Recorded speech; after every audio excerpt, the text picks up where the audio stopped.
Muy buenas noches, queridos compañeros, queridos estudiantes. El día de hoy vamos a continuar platicando nuestra asignatura de Derecho Fiscal e Impuestos y lo vamos a hacer con la intención del día de hoy avanzar sobre la segunda unidad de nuestra materia, que tiene un total de cinco. Recordarán ustedes que las revisábamos al inicio de la clase, bueno, de la primera clase, al inicio del mes, ¿verdad? El día de hoy vamos a retomar unos temas de la unidad pasada, como son los derechos y obligaciones de los contribuyentes. Y la intención es seguir profundizando en esos temas y concentrarnos en, por ejemplo, hasta llegar al estudio dogmático, por decirle así, de los impuestos, de algunos impuestos, porque no veremos todas las contribuciones. Eh, Nos ubicamos jurídicamente en el Código Fiscal de la Federación, en su primer artículo. Y ya en las sesiones anteriores mencionábamos que el fundamento legal de las contribuciones está establecido en el artículo 31 de la Constitución, fracción cuarta, que habla justamente sobre la obligación de los ciudadanos mexicanos. En ese mismo apartado nos establecen una posible causa de controversia, cómo es o cómo fue el hecho de que es una obligación de los mexicanos. Solo se establece la limitante para los mexicanos y no para, disculpen, estoy recibiendo mensajes de trabajo, pero vamos a silenciarlo para que no nos moleste. Solo para los extranjeros. Y comentábamos en alguna clase que una de las fuentes de, el derecho es la jurisprudencia. Mencionábamos nosotros en este apartado de la jurisprudencia que entendemos por jurisprudencia la opinión jurídico-técnica que es emanada de los tribunales, específicamente de nuestros magistrados y de nuestros ministros de la Suprema Corte de Justicia de la Nación, en diferentes modalidades, según la ley de amparo, así se establece la jurisprudencia. Existen al menos tres tipos de jurisprudencia de acuerdo con la ley de amparo, les repito. Para nosotros, solo la entendemos como es una explicación de la ley, nos marca un precedente de cómo debe ser entendida la ley, cómo debe aplicarse también y a qué cosas se refiere y a qué cosas no se refiere la ley. Estos precedentes son obligatorios, no son de consulta voluntaria, sino que se convierten en una fuente real del derecho. Entonces, existen no solamente como un buen deseo, sino adicionalmente se entiende como fuente del derecho, fuente de nuestras obligaciones como ciudadanos. Es justamente la jurisprudencia la que viene a enmendar un hueco que la Constitución había dejado abierto, que es, la Constitución establece que es obligación de los mexicanos, ciudadanos mexicanos.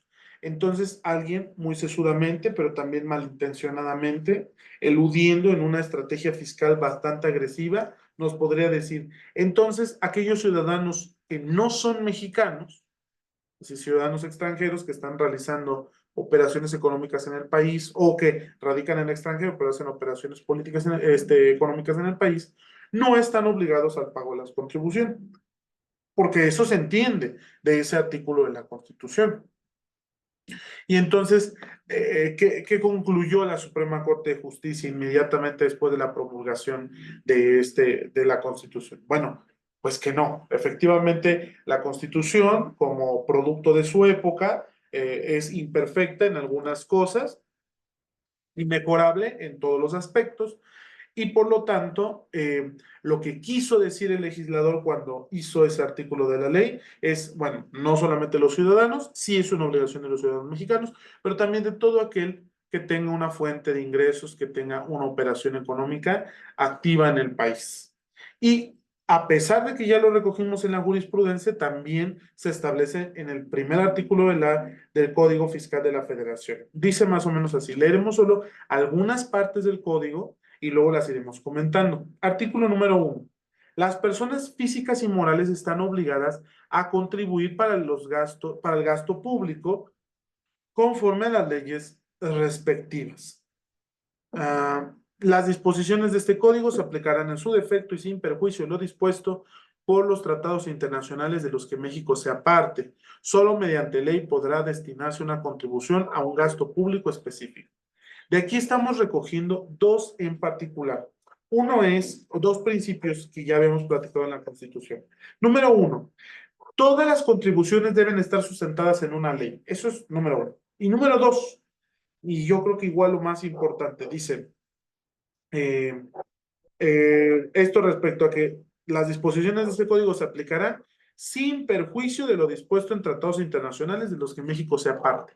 ¿A qué tratados se refiere? Bueno, en este caso, en materia tributaria, en materia fiscal, nos estamos refiriendo específicamente a tratados internacionales que nosotros hemos celebrado con distintas naciones del Concierto de las Naciones para el tema de la doble tributación, es decir, para que no se pague la misma tasa la misma tasa al mismo objeto, ¿no? A la misma causa del impuesto en nuestro país y en el extranjero. Entonces hemos celebrado tratados evitando la doble tributación, pero también persiguiendo la evasión fiscal. Entonces, esto viene a complementar, acuérdense, los tratados internacionales son parte de nuestras fuentes del derecho y por lo tanto son fuente de nuestras obligaciones como ciudadanos. Y bueno, aquí nos está contando, el Código Fiscal de la Federación es la regla general y tenemos unas salvedades o excepciones que están tratados en los instrumentos jurídicos internacionales que México ha suscrito debidamente y que han sido ratificadas por los organismos correspondientes. Tal es el caso del Senado de la República. Dice más abajito, en los siguientes párrafos, tercero y cuarto, los estados extranjeros en casos de reciprocidad no están obligados a pagar impuestos. No quedan comprendidas en esta exención las entidades o agencias pertenecientes a dichos estados. Nosotros ya habíamos platicado en otra ocasión y solamente a modo de recordatorio este apartado respecto a cuando tenemos una embajada o un consulado en nuestra ciudad. Bueno, hay impuestos locales que se tienen que pagar, como por ejemplo los derechos de agua, ¿verdad? El impuesto predial.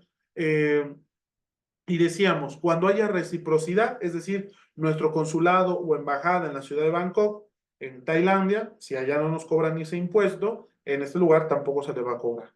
Pero si es el caso y Nueva York, la ciudad de Nueva York, nos cobra por nuestro consulado, nosotros haremos lo correspondiente. Y más o menos así funciona. O sea, hay países con los cuales México tiene un acuerdo de reciprocidad y amistad. México es una nación hermana y amiga de todo el mundo, pero con algunos guarda cierta estrecha relación y entonces para el tema fiscal hay reciprocidad. Artículo número 2, y es el que nos va a dedicar más, nos va a llevar más tiempo de su estudio a lo largo de nuestra segunda unidad. Me parece, si no mal recuerdo, como el segundo tema o el primer tema. El segundo, las contribuciones y los impuestos. Hemos dicho en otras ocasiones, y aprovechamos esta oportunidad para aclararlo, todos los impuestos son contribuciones, pero no todas las contribuciones son impuestos. Es decir, dentro de este conjunto universo, las contribuciones es el mantel y cada uno de nuestros platillos son diferentes tipos de contribuciones. El plato fuerte son los impuestos. Entonces, por eso nos dedicamos más a ese estudio, ¿verdad? Pero también hay una rama muy importante, tanto del derecho como de la contaduría, y que toca también al tema de los administradores en cuanto a su relación con el personal, que es la seguridad social. Entonces, las aportaciones de seguridad social también es una guarnición dentro de esta mesa servida, ¿no? Y el mantel vendría siendo las contribuciones. Entonces, nuestro lienzo en donde Tenemos alojadas las características comunes de todas las contribuciones que hoy veremos, pero quiero desglosarlas. El artículo número 2 del Código Fiscal de la Federación dice, las contribuciones se clasifican en impuestos, aportaciones de seguridad social, contribuciones de mejora y derechos, que nosotros ya habíamos estudiado, o sea, ya los habíamos mencionado, pero vamos a aprovechar esta ocasión para dar la definición legal o retomar la definición legal de cada uno de estas contribuciones, ¿vale? En otras ocasiones ya hemos trabajado nosotros con una definición intuitiva o básica, ¿no? De lo que son las contribuciones. ¿Por qué hacemos este proceso? Miren, yo sé que ustedes son personas estudiosas, pero también que son profesionales o sea, tienen alguna labor adicional, trabajan o tienen experiencia en su licenciatura y muchas de estas cosas no les son nuevos, no les son ajenos, ¿no? Son conocedores de esta situación. De, perdón, aquí no tengo un problemita técnico. Sí, no les son ajenos estas situaciones de platicar sobre pues, los recursos humanos, ¿verdad? Y hablar de las aportaciones de seguridad social. Probablemente muchos de nuestros estudiantes pues tienen están regularizados en ese aspecto, ¿verdad? O han contribuido en algún momento de sus vidas o han tenido que presentar declaraciones este, anuales de su pago de impuestos, ¿verdad? Vamos aquí. Y bueno, la definición intuitiva reconoce justamente los conocimientos previos que tiene un estudiante en cualquier nivel. Incluso es un error común que llegamos a cometer cuando es que el propio sistema educativo nos lo incita, ¿no? A empezar creyendo que tenemos alumnos que son hojas en blanco. Y en realidad, pues eso no es cierto, ¿no? Los alumnos incluso de sus niveles más básicos en primaria, en secundaria, ¿verdad? En cualquier nivel en el que estemos, incluso en maestría, pero que escape de nuestra área de profesionalización, tienen algo que aportar. Y a mí me parece especialmente valioso este asunto de sintetizar la información. En otra carrera, en otra universidad, platicábamos con los alumnos de primer ingreso, de primer cuatrimestre, un tema que se llama pensamiento crítico, y yo le puse el remate como base de la educación universitaria. ¿Y de qué va ese pensamiento crítico como base de la educación universitaria? Era esencialmente reconocer que hay habilidades que nos hacen ser pensadores críticos, más allá de desde una percepción muy personal, una concepción muy personal, eh, hacernos peritos y expertos en un conocimiento enciclopédico de las materias, debemos integrar conocimientos básicos de esas asignaturas, pero que nos permitan hacer una lectura más profunda de ser necesario, ¿no? Y ese puente que conecta nuestros conocimientos básicos con una lectura más profunda a posteriori son esas habilidades de pensamiento crítico. Una de ellas era obviamente la flexibilidad, la curiosidad, la capacidad de síntesis. Y a mí me interesa mucho esa habilidad, la capacidad de síntesis. Considero, y siempre lo pongo de este ejemplo a todos mis estudiantes universitarios en las diversas escuelas en las que impartimos cátedra, les recuerdo una frase del físico Richard Feynman. El doctor Feynman decía, si no lo sabes decir sencillo, entonces no lo entendiste. Cuando a los alumnos les preguntamos dónde, en un sándwich, dónde va el jamón, pues los estudiantes no se quedan pensando si va afuera o va arriba o va, saben que va adentro. Tan sencillo como eso. Creo que eso es a lo que debemos aspirar. Por eso, perdón, retomamos. Por eso hicimos y si haremos siempre una búsqueda, una recuperación de conocimientos de manera intuitiva y posteriormente pasamos a esta parte que es como mucho más técnica, ¿verdad? Y por técnica, pues a veces un poco aburrida, ¿no? A ver, veamos. Y vamos a compartir nuestra pantalla. Bueno, aquí yo la tengo en la tableta, pero quiero compartirla para que ustedes la puedan ver también. Un segundo.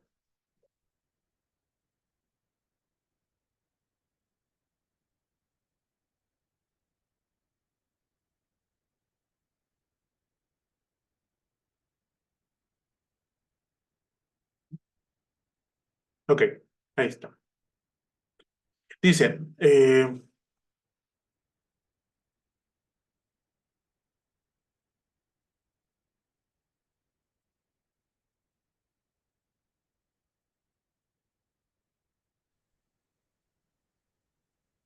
compañera, qué gusto verla.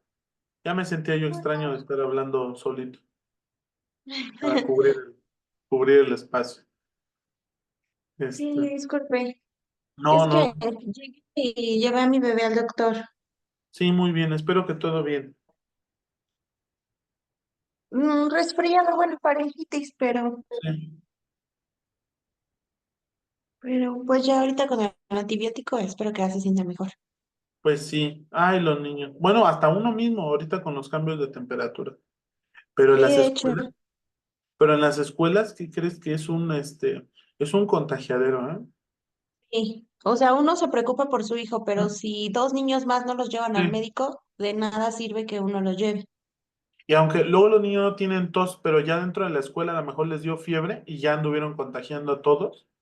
Y hasta los mismos maestros, ¿eh? Yo recuerdo que estaba yo en secundaria, teníamos 2 horas que en la escuela los maestros teníamos que cubrir en enfermería y tiro por Sí. viaje estábamos enfermos, o sea, porque los mismos alumnos te contagian. Y al ser más chiquititos los bebés, peor, yo siento, ¿no? Sí, la verdad es que sí. Pero Pero bueno. bueno, ojalá se como recupere pronto porque es muy feo verlos así. Ay, sí, qué horror, ¿verdad? Bueno. Ujú. Bueno, estaba yo platicando, ya todo esquizofrénico diciendo, estábamos platicando o estábamos retomando la clasificación de las contribuciones. Y entonces decía yo que hicimos ya platicamos de manera intuitiva con las definiciones de estas contribuciones, pero que, y porque eso decíamos que era muy importante, ya que pues no somos hojas en blanco, los estudiantes, ustedes ya tienen cierta noción de algunas cosas y por eso podemos hacer preguntas, ¿no? Y que después, en Sí, segundo nivel, pues ya hacemos una lectura técnica y justo estábamos en ese momento, bueno, y entonces bueno, iba a empezar con esa lectura. Decía que las contribuciones se clasifican en impuestos, aportaciones de seguridad social, contribuciones de mejoras y derechos. Y bueno, hasta se ahí. clasifican ok. Ajá. Esa es la clasificación de los impuestos. ¿Me puedes repetir la clasificación? Claro que sí. Son 4 cosas. Una es impuestos.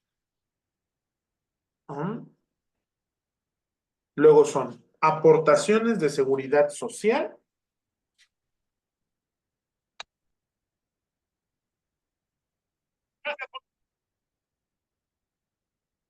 Aportaciones de seguridad social. Y este, contribuciones de mejoras y derechos. Esas son las 4. Sí.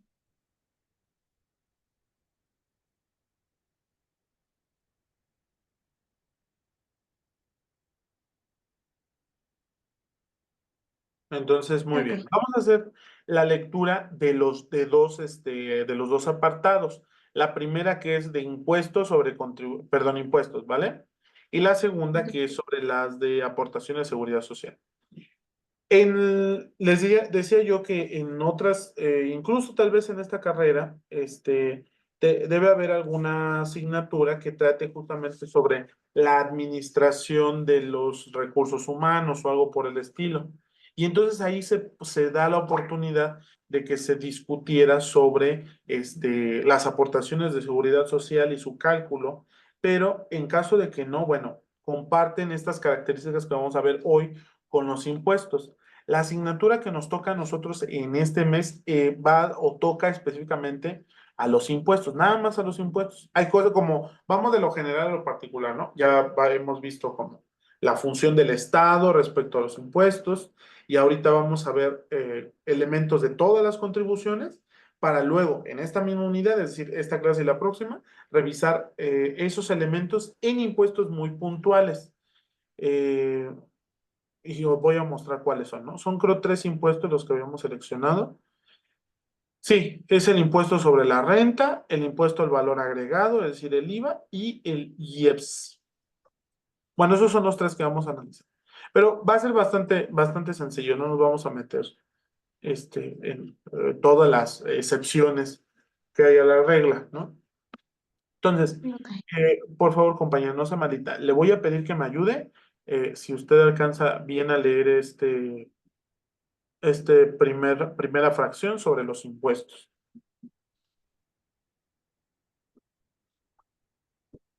Ok, impuestos son las contribuciones establecidas en la ley que deben pagar las personas,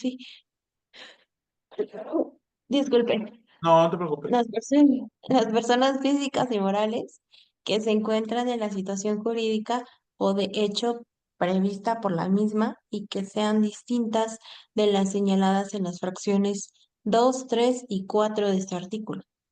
Sí, es decir, el artículo 2 tiene 4 partes. La primera vendrá a ser impuestos, la segunda, seguridad social, contribución de mejora y derechos. Ok. A veces no me gusta decir, bueno, es que fíjate, ya cuando estamos en el derecho o en la contaduría, luego somos bien metidos con bien puristas con nuestras cosas, ¿no? Así los administradores, pues me imagino que tienen sus asignaturas que son torales y ahí no se admite una palabra incorrecta. Aquí, por ejemplo, a lo mejor es muy simplista que lo diga yo así, pero el impuesto es una contribución que establece la ley porque sí, y se acabó. En cambio, los otros 3 tienen una razón de ser. Por ejemplo, la contribución de mejora dice, está a cargo de personas que se benefician de manera directa por obras públicas.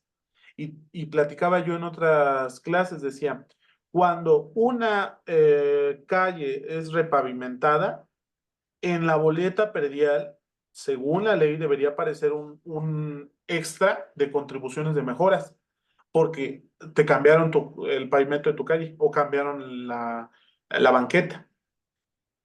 Sin embargo, aunque está establecido en la ley de ingresos, es decir, cuánto dinero esperamos obtener de eso, ponen 0 porque no lo cobramos, pero el Estado tiene la posibilidad de cobrarlo. Y decía yo, ¿por qué no lo cobra? Pues porque probablemente dice, ¿hasta dónde extendemos quienes se benefician de la obra pública? ¿Solo los que viven en esa calle? ¿Y qué tal si es sobre un tramo de avenida? Pues todos los que transitan por ahí se benefician y estarían pagando solo los que viven ahí. Entonces probablemente ese es el motivo por el cual no se cobra. Pero ese tiene una razón de ser, es decir, hubo una obra pública. La última son derechos, dice. Los derechos son contribuciones establecidas por la ley por el uso o aprovechamiento de los bienes del dominio público de la nación, así como por recibir servicios que presta el Estado en sus funciones de derecho público, excepto cuando se presten por organismos descentralizados u órganos desconcentrados. Cuando en este último caso se trate de contraprestaciones que no se encuentren previstas en la Ley Federal de Derechos, también son derechos las contribuciones a cargo de los organismos públicos descentralizados por prestar servicios exclusivos del Estado. Bueno, son cuestiones muy técnicas de derecho, pero nos vamos a concentrar en la parte de arriba que dice, por el uso o aprovechamiento de los bienes de dominio público de la nación. Por ejemplo, aquí se nos viene a la mente en nuestro pago de derechos de agua. Ujú. Porque no nos están cobrando el agua, ¿verdad? Nos están cobrando un servicio que presta el Estado, que es el asunto de las tuberías, las bombas de agua, etcétera. Y decía yo en las ocasiones durante esta materia que lo he mencionado, los derechos se pagan por un servicio extra que presta el Estado. Y por eso decíamos, el Estado ya, nuestro derecho es recibir, nuestro derecho como ciudadanos y como mexicanos es recibir nuestra acta de nacimiento una vez que nacemos. Tenemos 60 días a partir de nuestro nacimiento para que nos den nuestra acta, para registrarnos. Y ya siendo de adultos, cuando nos lo piden en la escuela y nos dicen, oigan, hay que presentar un acta con 6 meses mínimo de anterioridad, no vaya a ser que cambió el niño, vamos y pagamos otra vez los derechos de esta nueva acta, de esta acta extra, ¿no? Entonces decíamos, de estas cuatro o de las cuatro contribuciones, las contribuciones de mejora son por las obras públicas y los derechos son por esos servicios que presta el Estado de manera extra, ¿verdad? Ahora, en la número 2 que dice aportaciones de seguridad social, dice, son las contribuciones establecidas en ley a cargo de personas que son sustituidas por el Estado en el cumplimiento de obligaciones fijadas en materia de seguridad social o a las personas que se beneficien de manera especial.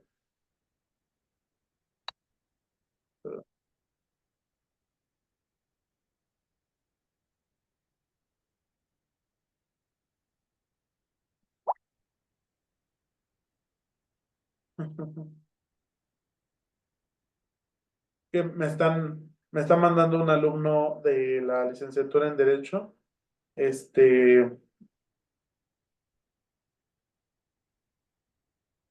que me registre como aspirante a una candidatura para ser juez de distrito y no sé qué tantas cosas.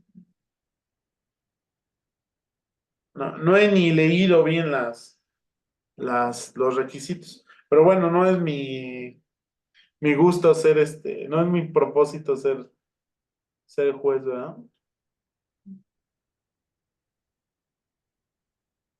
A mí me gusta mucho la docencia, ojalá pagaran mejor y pudiera vivir solo la de la docencia, pero no, no me interesa ser juez. Bueno, aportaciones de seguridad social, decíamos.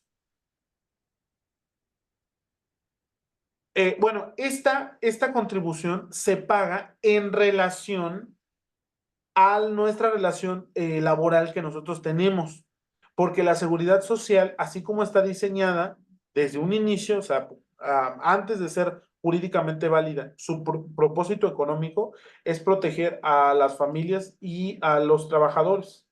Entonces, si te das cuenta, la única contribución que se establece, perdón, porque sí, son los impuestos. Las demás tienen una motivación, ¿vale? Bueno, así lo dejamos. A ver, ahora pues. Este es un texto que a mí me gusta ocupar cuando damos esta asignatura, que ya es un poco viejo, debe tener unos 7 años aproximadamente. Que ahorita sale, ¿no? 15 años, ¿no? Así nos pasa que perdemos el tiempo pasa muy rápido, ¿no? De hecho, A ver. Se llama todo lo que todo contribuyente debe saber. Lo voy a compartir además ahí en el grupo de WhatsApp, a ver si no hay problema. Ah, justamente aquí lo que decíamos, ¿no? Dice sistema de recaudación y aquí nos pone los cuatro, los que ya habíamos. no. Ay. Ajá.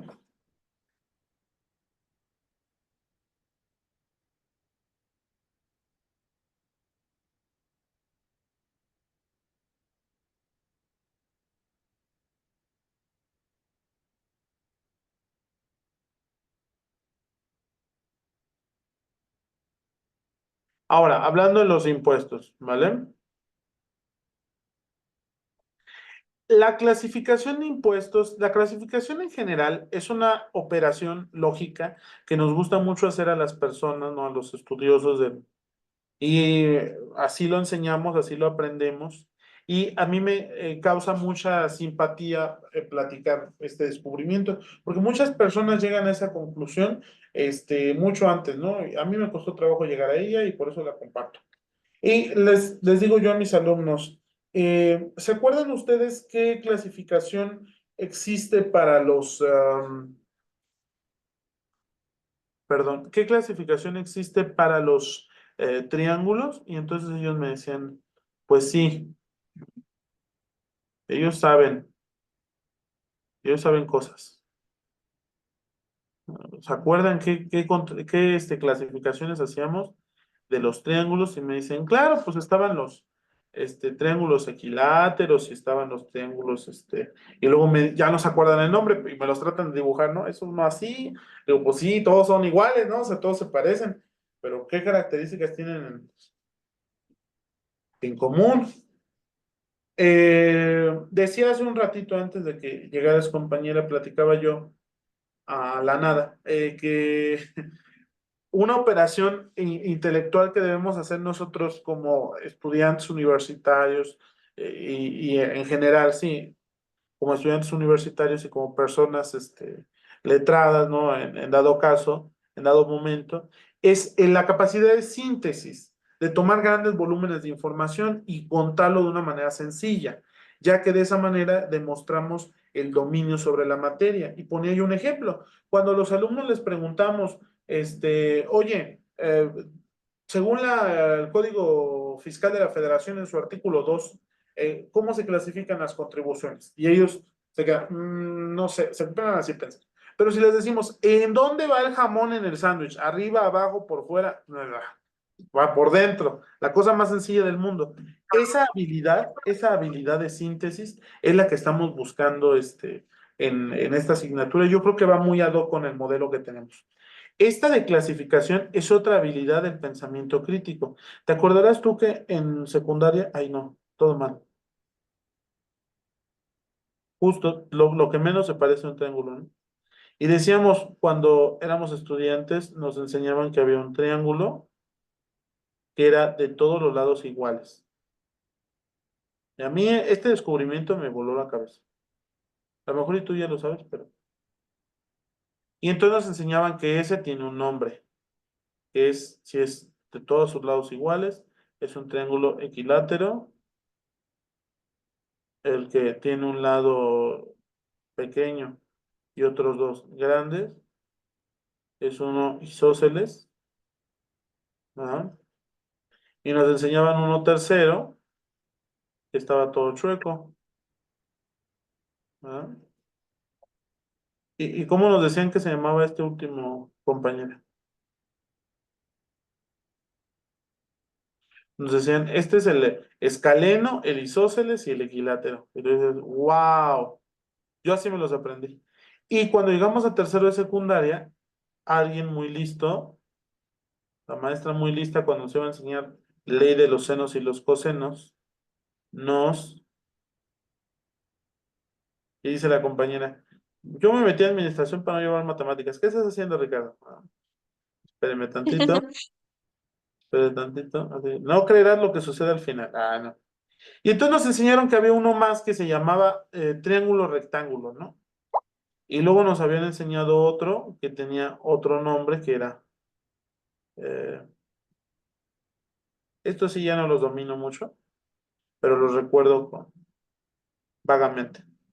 Y nos enseñaban otro que iba así, y tiene su razón de ser cada uno de ellos, ¿no? Y luego nos enseñaban otro que era, y con eso concluyo.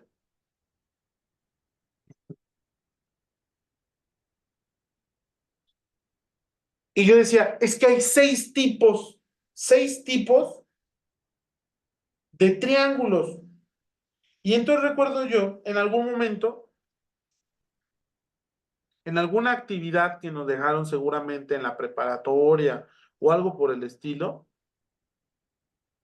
nos dejaron así de que mide los ángulos. Entonces yo recuerdo haber medido estos ángulos del triángulo equilátero y darme cuenta, pues este es el que cumple la regla de que la suma de los tres ángulos interiores da 180. Bueno, en realidad se supone que todos lo hacen, pero estos todos miden lo mismo. Entonces decíamos, sus tres ángulos miden lo mismo y sus tres lados miden lo mismo. Aquí dos ángulos son iguales, uno es menor, dos lados son iguales, uno es menor. Decía yo, qué maravilloso, mira cómo la ciencia tan... ¿no? Y ya nada más estaba así utilizando un transportador. Y cuando llegamos al lado de abajo, me di cuenta de que no hay seis tipos de triángulos. Siguen existiendo tres tipos de triángulos. Solamente que lo que cambia arriba es la clasificación de los lados y abajo es la clasificación de ángulos, pero son los mismos, porque, por ejemplo, el triángulo rectángulo y el triángulo escaleno son los mismos, solo que en un lado estamos tomando en consideración sus ángulos y en otro sus lados. Termino. ¿Qué tiene que ver eso con los impuestos? Que no hay muchas clasificaciones de los impuestos. En realidad hay un par nada más, una sola, ¿no? ¿Mande? ¿Qué pasó?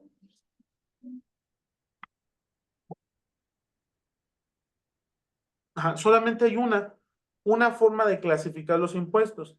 Y solamente existen, son los mismos impuestos, nada más los estamos volviendo a reorganizar. Les pongo este ejercicio mental a los alumnos y les digo, a ver, si nosotros tuviéramos que separar una caja de botones, ¿cómo los haríamos?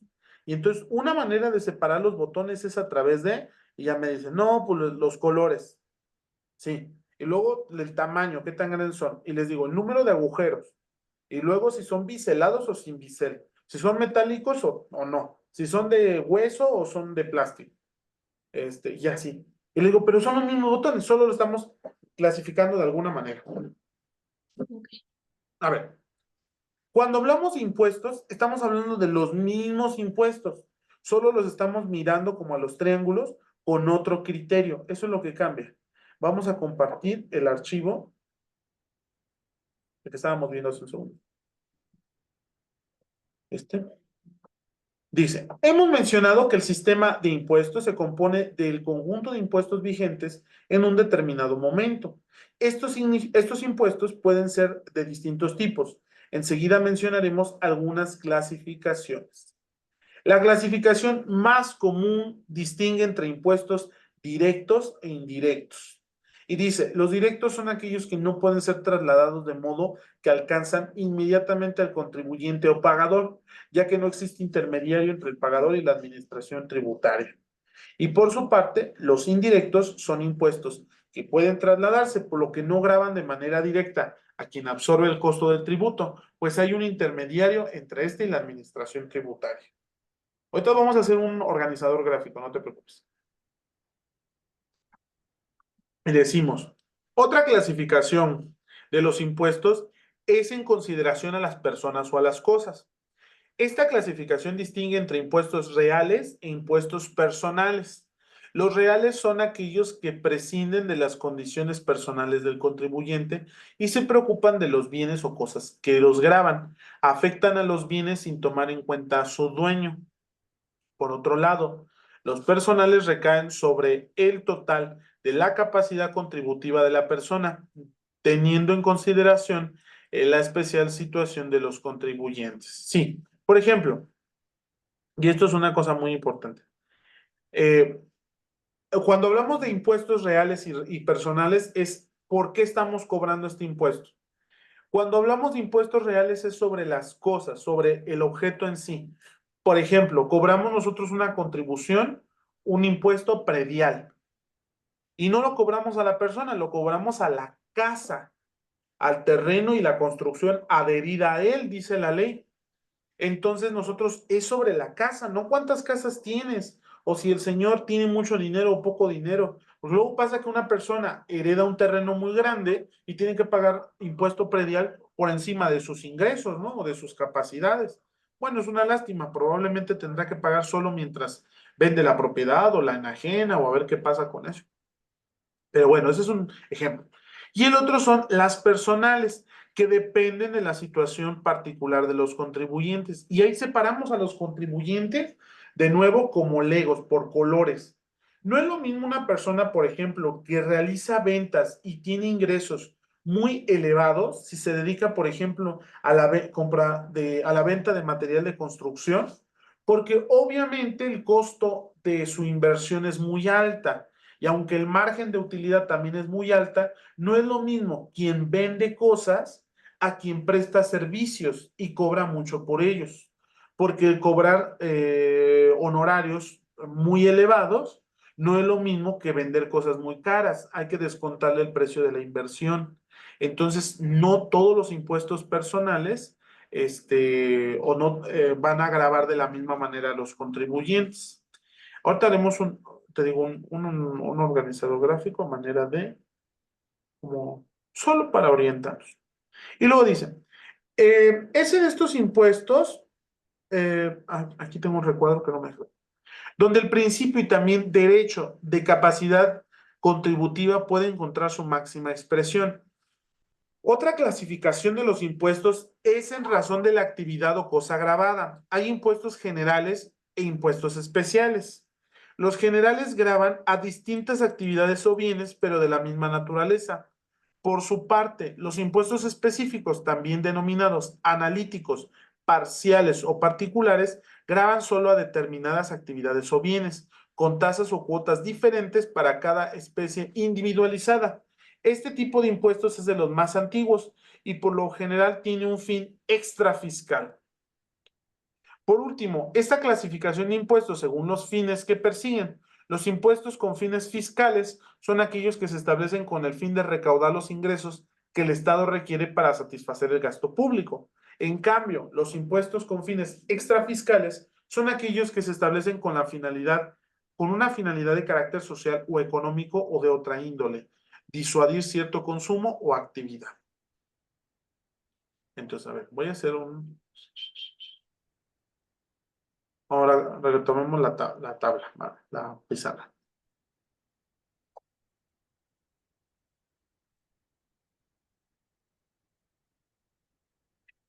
Compañera, usted se dio cuenta, perdón, solo a modo de recordatorio, usted se dio cuenta de que a la hora de que les puse yo ahí en la plataforma dos clases. Las viste, una decía a las 7 y una a las 7:40 o algo así.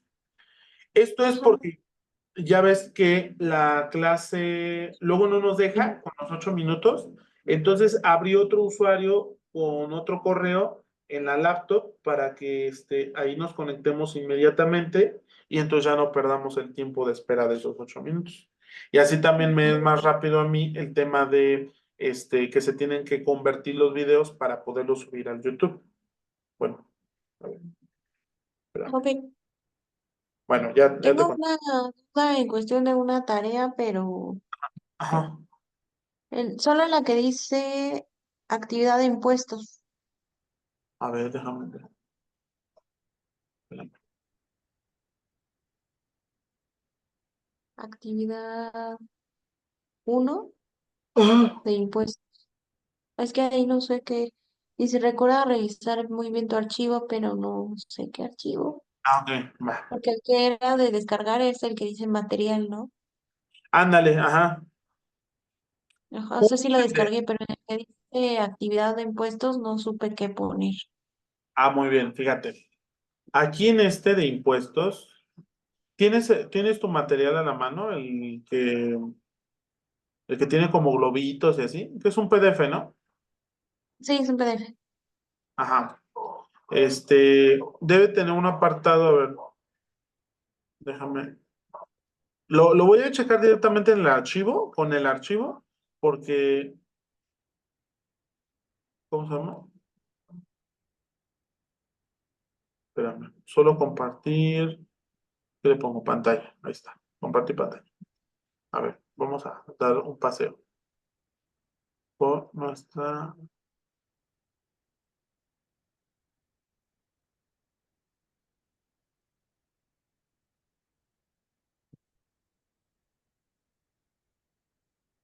Las telenovelas nos han hecho mucho daño. A ver. ¿Cuál? eh, Ahí vamos a abrir. Bueno, en el último, la última parte de nuestro PDF dice algo así como la actividad integradora. Esa es la que ahí estamos solicitando para que subamos Ya. Actividad integradora. Los impuestos son como herramientas o armas. armas. Ajá.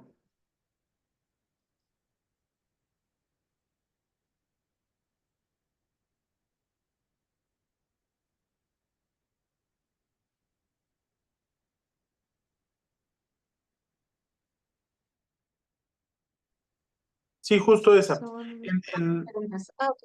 ah, aquí, y justo, qué bueno, vamos a aprovechar unos minutos para ver ese tema, ¿vale? Porque les va a servir a tus compañeros que solo ven la grabación. A ver, a ver.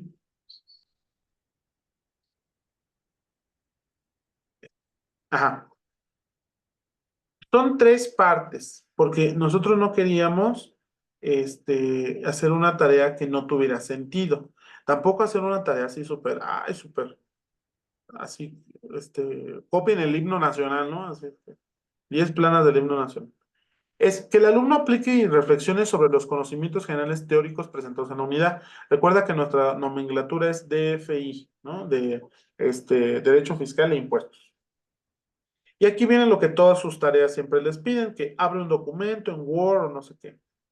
Eso es para todas las actividades. Nuestras actividades serán, más que una simple tarea, un portafolio de evidencias. Haremos un breve ensayo, una breve investigación y una resolución de un par de casos.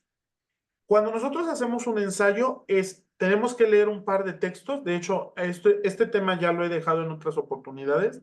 Hay un par de papers que son como de 10 páginas o algo así, que están muy bien explicados. Algunos son de la UNAM y otros son de, creo, la Universidad de Chile o algo por el estilo. Pero puedes tomar el que tú quieras. También hay videos así en YouTube de Tech Talks y cosas por el estilo sobre este tema. Y ya es tú darle tu propio enfoque. Aquí no les puse mínimo de hojas, solo mínimo de 2 ideas completas, ajá, al respecto. Entonces, si las 2 ideas te caben en una hoja y media, o en 2 hojas, o en una hoja, como ustedes consideren.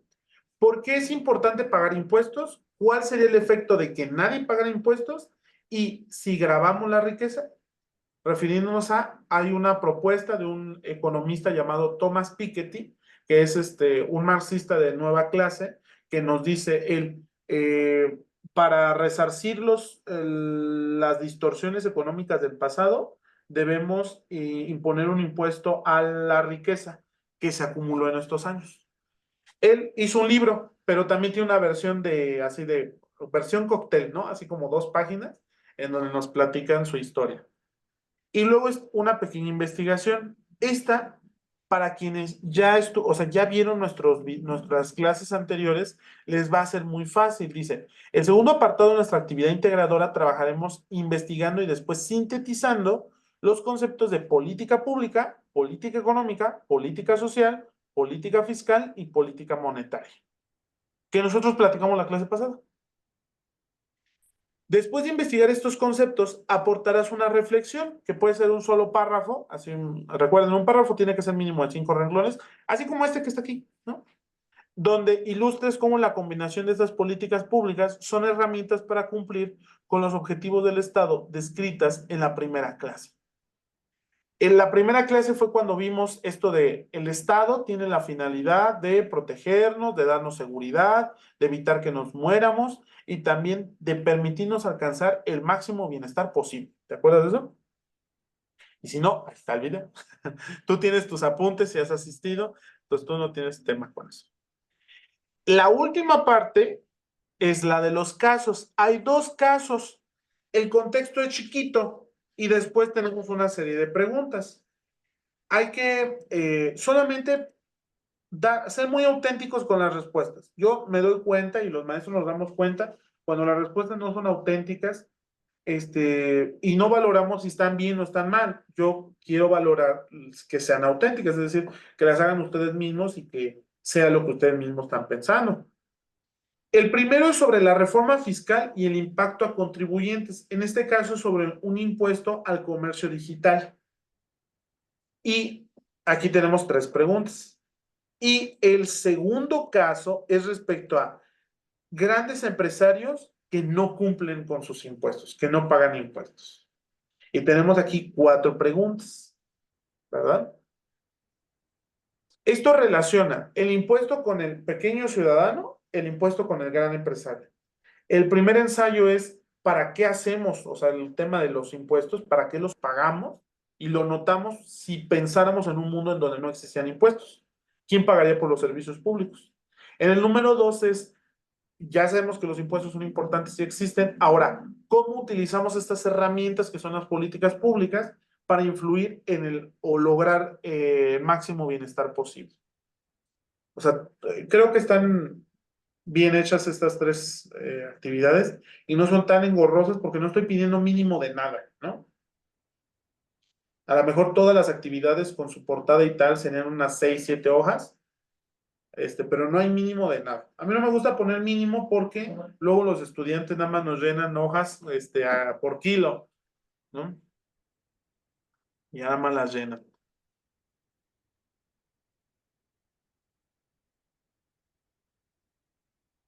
¿Cómo ves, querida compañera?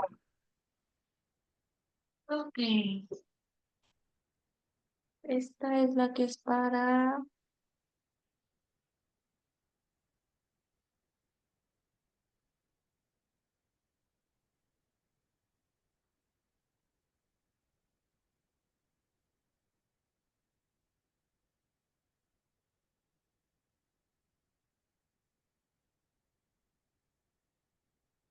el 28, ¿correcto?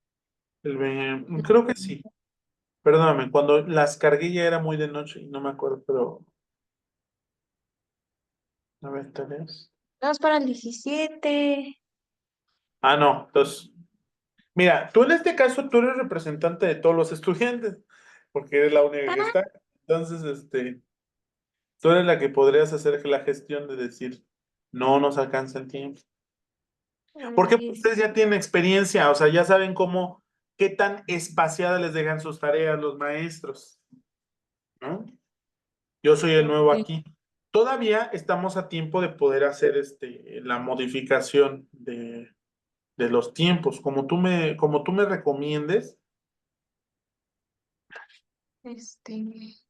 porque luego la compañía también me va a decir, no, para el 6 de enero, ¿no? O sea, hay que valorarlo. No, no se preocupen, pues para apurarle con esa tarea y entregarle el 17. Me imagino que va a haber otra, alguna segunda tarea. Sí, vamos a estar dejando, o sea, por ejemplo, es el termómetro. Vamos a ver qué tanto de cumplimiento y la calidad de incumplimiento y después vamos ajustando. O sea, si vemos que probablemente nos costó mucho trabajo al grueso de los compañeros llegar a las expectativas, haremos mejor una actividad igual semana con semana, pero un poco más concreta, ¿no? Más pequeña. A lo mejor solo de análisis de casos. O ya lo veremos, ¿vale? Entonces, este es el experimento, ¿vale? Sí, Órale, pues. Entonces, bueno, vamos a salirnos de esta sesión y nos conectamos con el link número 2, ¿vale? ok. Órale, pues.